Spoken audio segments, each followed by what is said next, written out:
Chairperson महोदया, महात्मा गांधी नरेगा, जिसका कुछ साल पहले कई लोगों ने मजाक उड़ाया था, उसी मनरेगा ने कोविड और बार के लॉकडाउन में प्रभावित करोड़ों गरीब परिवारों को ठीक समय पर सहायता प्रदान करते हुए सरकार के बचाव में एक सार्थक भूमिका निभाई है।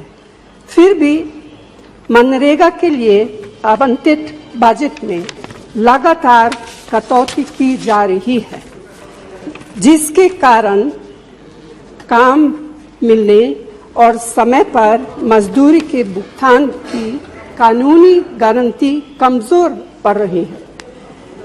इस साल मनरेगा का बजट 2020 की तुलना में 35% कम है, जबकि बेरोजगारी लगातार बढ़ रही है।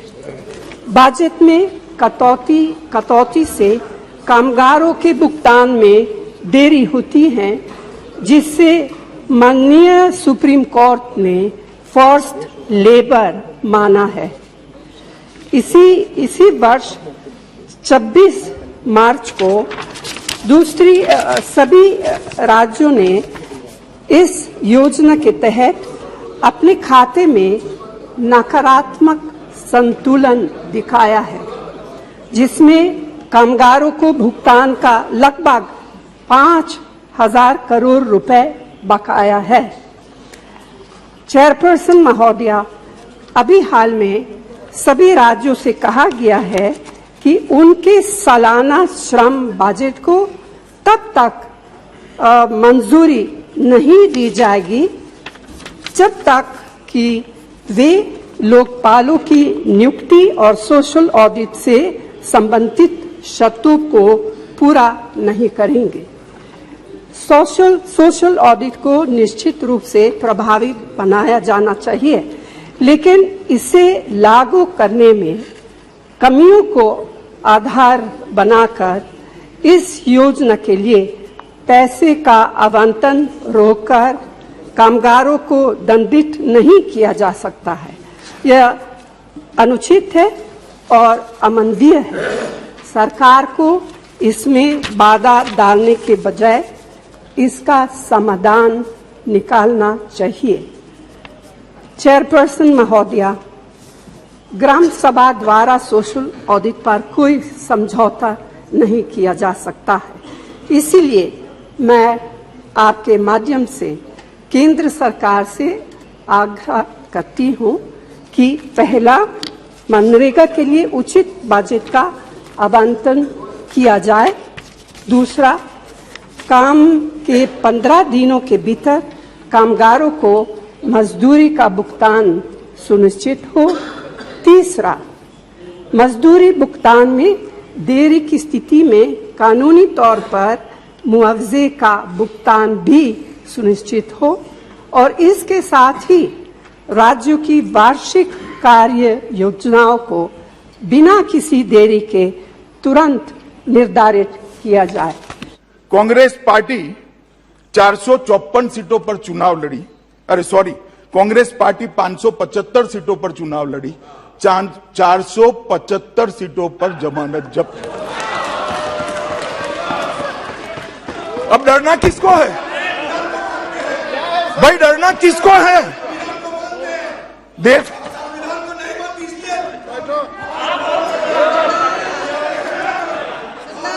माननीय अध्यक्ष जी, भारतीय जनता पार्टी के कोई कार्यकर्ता को डरने की जरूरत नहीं है।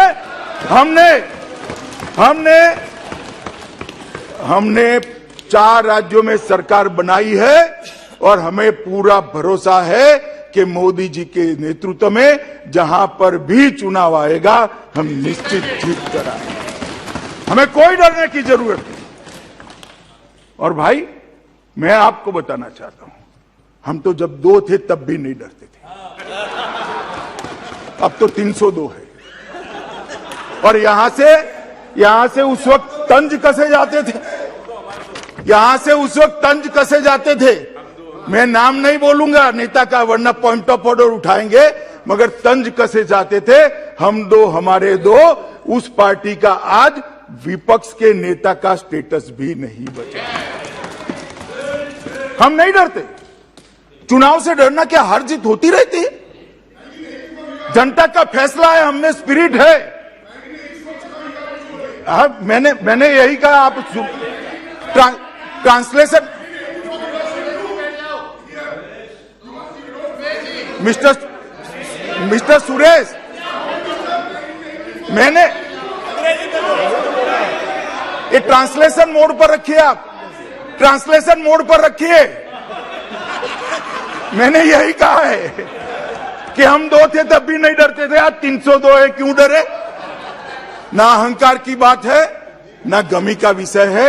जनता का फैसला लोकतंत्र में सबको स्वीकारना चाहिए और ये स्पिरिट भी।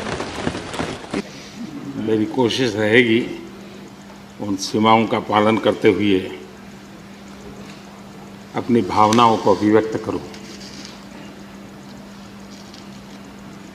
वैसे हमारे यहाँ विदाई समारंभ तो है ही है, जा रहे हैं साथी, लेकिन जैसे बंगाली में कहते हैं आमी आशी, या गुजराती में कहते हैं आवजो, कम अगेन। वैसे कहते तो बाय बाय, लेकिन कहते कम अगेन।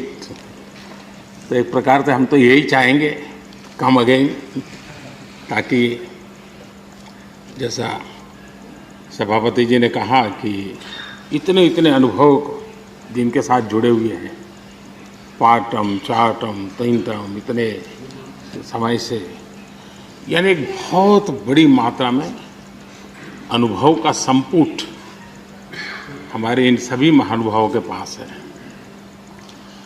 और कभी कभी ज्ञान से ज़्यादा अनुभव की ताकत होती है। एकेडमिक नॉलेज की कभी कभी बहुत सीमाएं होती है,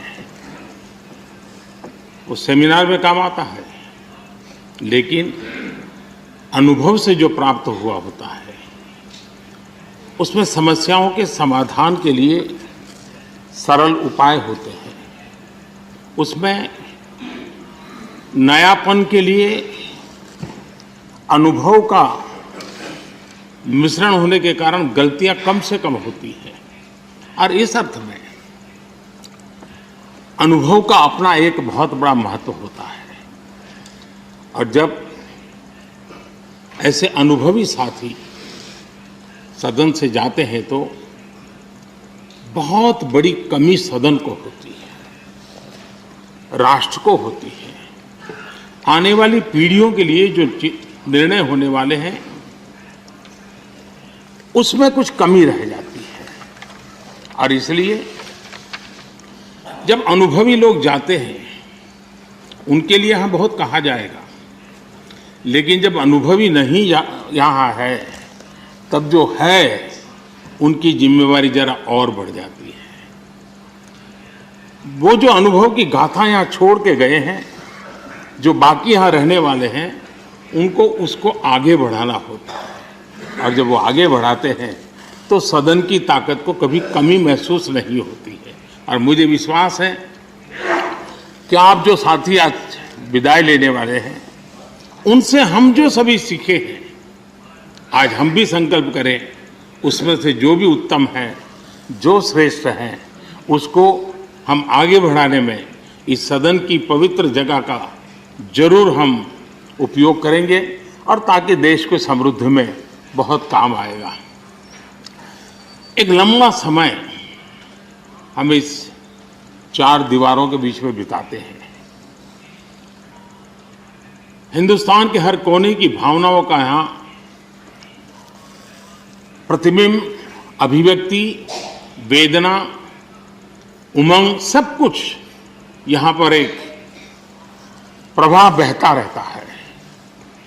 और उस प्रवाह को हम भी अनुभव करते रहते हैं।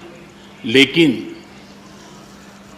कभी हमको लगता होगा कि मैंने इस सदन में बहुत कुछ कंट्रीब्यूट किया, बहुत सच्चाई है, लेकिन साथ साथ इस सदन ने भी हमारे जीवन में बहुत कुछ कंट्रीब्यूट किया।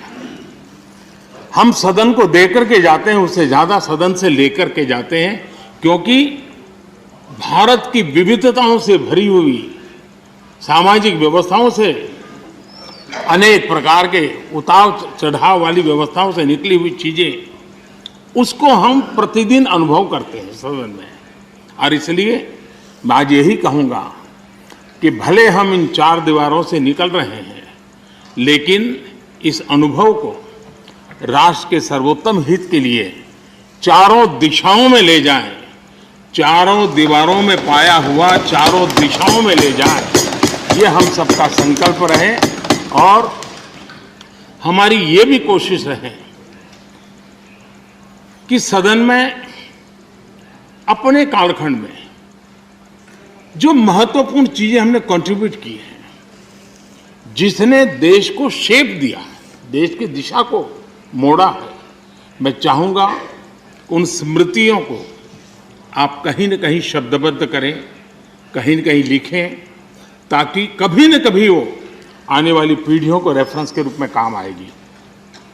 कहीं पर भी हम बैठे हो, यहाँ हो या वहाँ हो, लेकिन हर एक ने अपने तरीके से कुछ न कुछ ऐसा कंट्रीब्यूशन किया होगा जिसने देश को दिशा देने में बहुत बड़ी भूमिका अदा की। इसको अगर हम संग्रहित करेंगे, मैं समझता हूँ कि ऐसा मूल्यवान खजाना हमारे पास काम आएगा जो आने वाले लोगों के लिए काम आ सकता है, यानी एक इंस्टीट्यूशनलाइज व्यवस्था के तहत उसका उपयोग हो सकता है।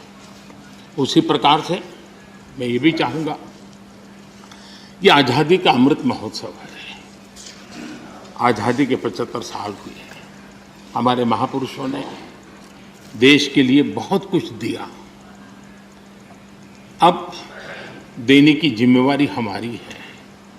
हम यहाँ से उस भाव को लेकर के, क्योंकि अब थोड़ा समय ज़्यादा होगा हमारे पास, जब यहाँ से जा रहे हैं तो